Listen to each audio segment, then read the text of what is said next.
Hello दोस्तों, स्वागत है आपका हमारे यूट्यूब चैनल बत्स एकेडमी पे। तो दोस्तों, आज से जो है वो हम लोगों का एक अभियान शुरू हो रहा है, जिसमें हम आप लोगों को बिहार बोर्ड के जितने भी सब्जेक्ट हैं 12th के, सब के सब्जेक्टिव ऑब्जेक्टिव और कुछ इम्पोर्टेंट क्वेश्चन का चैप्टर वाइज आपको वीडियो प्रोवाइड कराएंगे। और इसके लिए एक व्हाट्सएप ग्रुप भी बनाया गया है, जहां पर आपको लिंक तुरंत ही मिल जाएगा। तो उसका व्हाट्सएप ग्रुप का लिंक जो है वो डिस्क्रिप्शन में दिया गया है। अगर आप लोग उस ग्रुप से जुड़ना चाहते हैं तो डिस्क्रिप्शन में जाके जुड़ जाए, ताकि बिहार बोर्ड क्लास 12 जो हम लोग का मिशन चल रहा है 2022, उसमें आप लोग बेहतर से बेहतर कर सकें।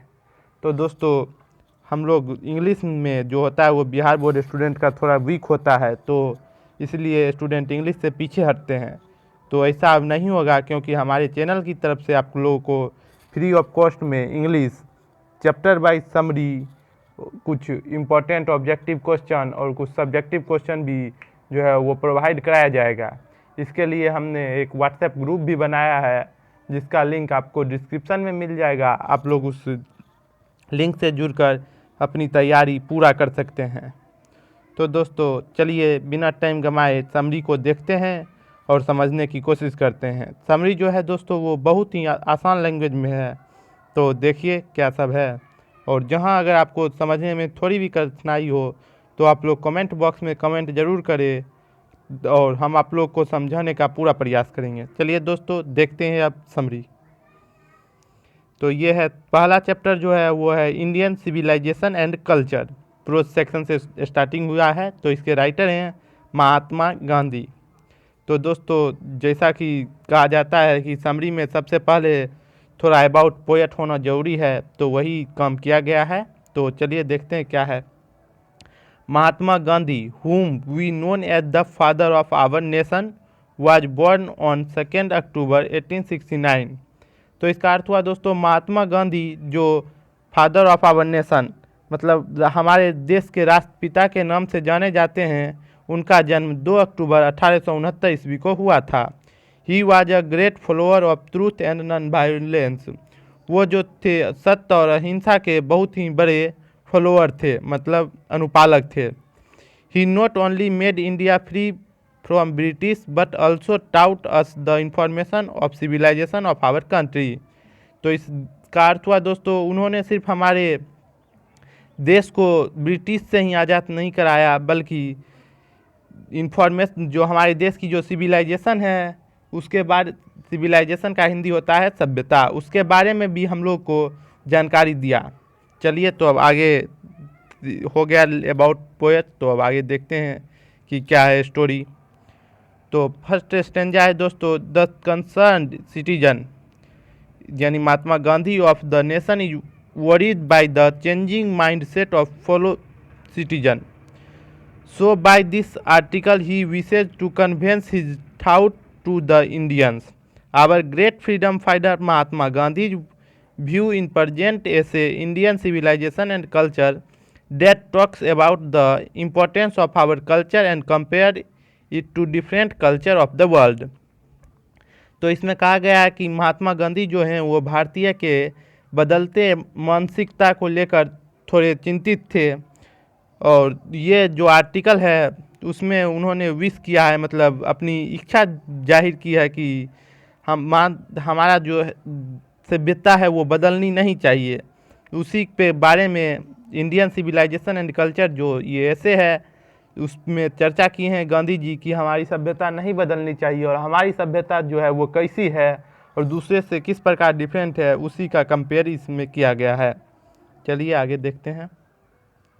He says that Indian civilization developed morality while Western civilization separate immorality।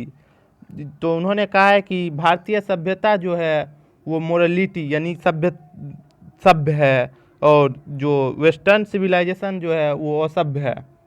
तो आगे देखते हैं दोस्तों क्या है। The author talks about how western civilization is influence our culture and civilization. तो उन्होंने कहा है कि वेस्टर्न सभ्यता हमारी जो सभ्यता है और संस्कृति है उसको कैसे प्रभावित किया है, वो उसके बारे में जो है गांधी जी ने टॉक किया है, मतलब बताए गए हैं।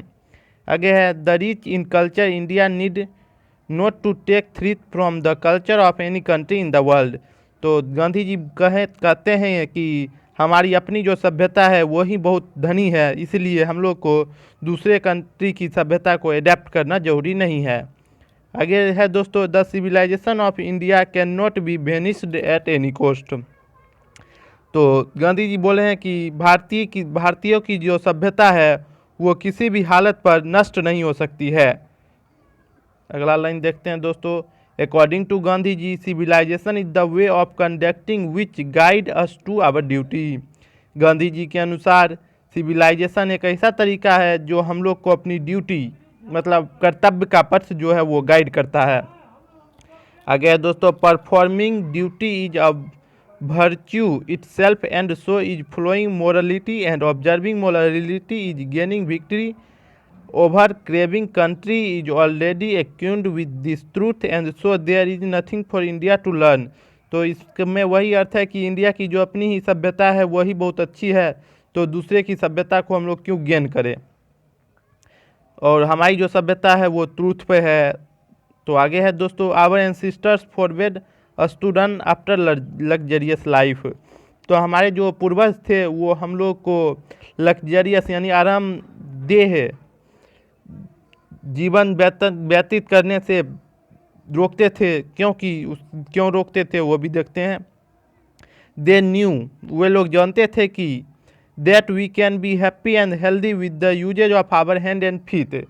वो लोग जानते थे कि हम लोग तभी हैप्पी रह सकते हैं और स्वस्थ भी रह सकते हैं जब हम लोग किसी काम को करने में अपना हाथ और पैर चलाएंगे।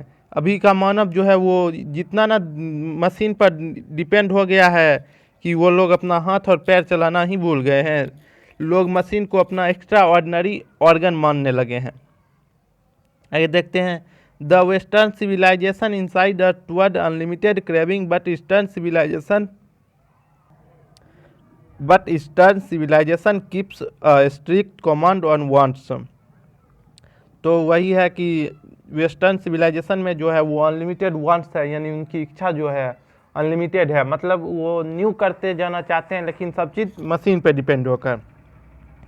आगे है दोस्तों, modern inventors gives a strength pleasure and we under the influence of west are in danger of exciting food with transitory happiness. तो यही है दोस्तों कि मशीन का यूज़ से हम लोग धीरे धीरे वीक होते जा रहे हैं, यही कारण है जिससे हमारी खुशी भी छीनती जा रही है। आगे देखते हैं, एज अ कंक्लूजन जो है पूरे का समरी का जो निचोड़ अंत में बताया जाता है वो है दोस्तों, as a calculation Gandhi ji says that comfort is necessary. तो अंत में गांधी जी ये कहना चाहते हैं कि ऐसा नहीं है कि आराम खराब है, आराम जरूरी है, बट लेकिन ओनली टू सम एक्सटेंट, लेकिन थोड़े समय के लिए। We should not some extent, हम लोग थोड़ा से ज़्यादा नहीं कर सकते हैं। We should be expending our need to become restless, हम लोग को अपनी ज़रूरत को पूरा करने में ही समय व्यतीत करनी चाहिए और हम लोग को अपनी ज़रूरत अपने हाथ और पैर की मदद से करनी चाहिए, ना कि मशीन की सहायता से। तो दोस्तों thank you for watching, please like and subscribe my channel. और दोस्तों ये वीडियो अच्छी लगी तो हमारे इस चैनल को लाइक और सब्सक्राइब जरूर करना और इस वीडियो को इतनी शेयर करना कि सभी बच्चों के पास समरी पहुंच जाए, क्योंकि बिहार बोर्ड के स्टूडेंट का इंग्लिश जो होता है वो थोड़ा वीक होता है, इसीलिए वे लोग घबराते हैं। लेकिन आप लोगों को वत्स एकेडमी की तरफ से सभी चैप्टर का इंग्लिश में समरी और शॉर्ट क्वेश्चन और ऑब्जेक्टिव क्वेश्चन प्रोवाइड किया जाएगा एकदम निःशुल्क। तो दोस्तों समरी में अगर थोड़ी भी कहीं भी कोई भी है प्रॉब्लम हो तो तुरंत आप लोग कमेंट बॉक्स में कमेंट करें कि आपको कहाँ प्रॉब्लम हुई। और समरी दोस्तों आप लोग को एकदम छोटा और सिंपल लैंग्वेज में बताया गया है ताकि आप लोग को समझ भी आसानी से आ जाए और याद भी रह जाए, क्योंकि बिहार बोर्ड में 5 मार्क्स का जो है वो समरी पूछता है हर साल, इसीलिए आप लोग को समरी सिंपल लैंग्वेज में बताया गया है। और लाइन बाय लाइन हिंदी भी समझा दिया गया है, ताकि थोड़ा बहुत कम भी याद रहे तो आप इसका भाव वहाँ पर प्रकट कर सकें। धन्यवाद दोस्तों, मिलते हैं अगले वीडियो में अगले समरी के साथ। तब तक के लिए आप कमेंट बॉक्स में ये ज़रूर बताएं कि आपको ये वीडियो कैसा लगे।